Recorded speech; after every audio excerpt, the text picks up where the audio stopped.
Hello everyone, this is Matt from Pitstop TV, and today we're going to discuss on how to improve one's driving skills in Gran Turismo Sports multiplayer racing mode, sport mode. So this video here today is going to be aimed towards beginners who want to improve their times and want to be more competitive with other racers online, maybe in sport mode and also outside of sport mode when racing with their friends. The first thing that we're going to look at here today for improving lap times are driving assist. Now I wanted to talk about driving assist first, since most people consider them to be a hindrance to lap times, which aren't necessarily true. For high level players they might hurt your lap times, but for slower drivers or beginners, which this video is aimed towards, they can be very helpful for keeping your car stable. The main driving assist in Gran Turismo Sport are traction control, ABS, automatic transmission, and counter steering assist. But the main ones you hear more about are traction control and counter steering assist, so we're going to look into those two more in depth.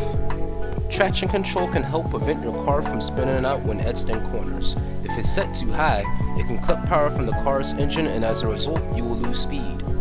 To prevent this from happening, you can be gentle on the throttle when exiting a corner instead of just mashing down on it. By doing this, the traction control can serve as a safety net for whenever you jump on the throttle too early. Instead of spinning out, the only consequence you face is losing engine power. The other driving assist that a lot of people use in GT Sport is counter steering assist. Now counter steering assist is more of a mystery since this is new to the Gran Turismo series. In previous games you have something called skid cover force, which is similar but quite different. For counter steering assist, you have two settings, which are weak and strong.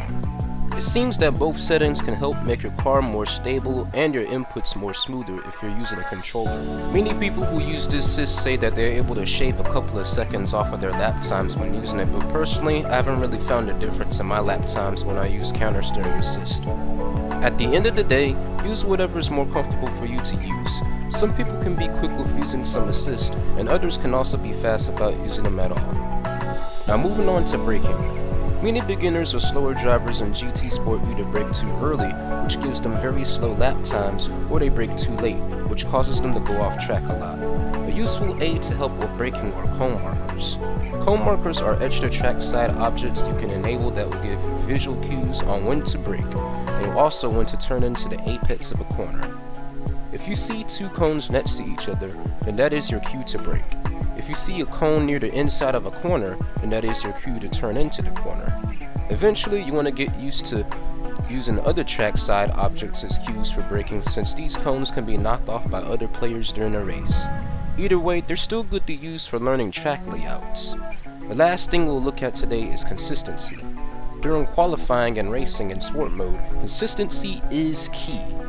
For qualifying, you don't just want to set the fastest lap that you can, but you also want to find the pace that you can consistently set and safely drive each lap.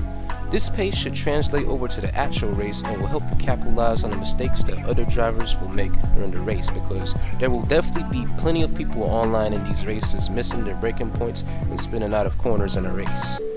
I hope you found these tips to be useful in helping your skills, and I'd definitely like to do more of these type of videos on this channel in the future. Thank you guys for watching, and don't forget to hit that like and subscribe button.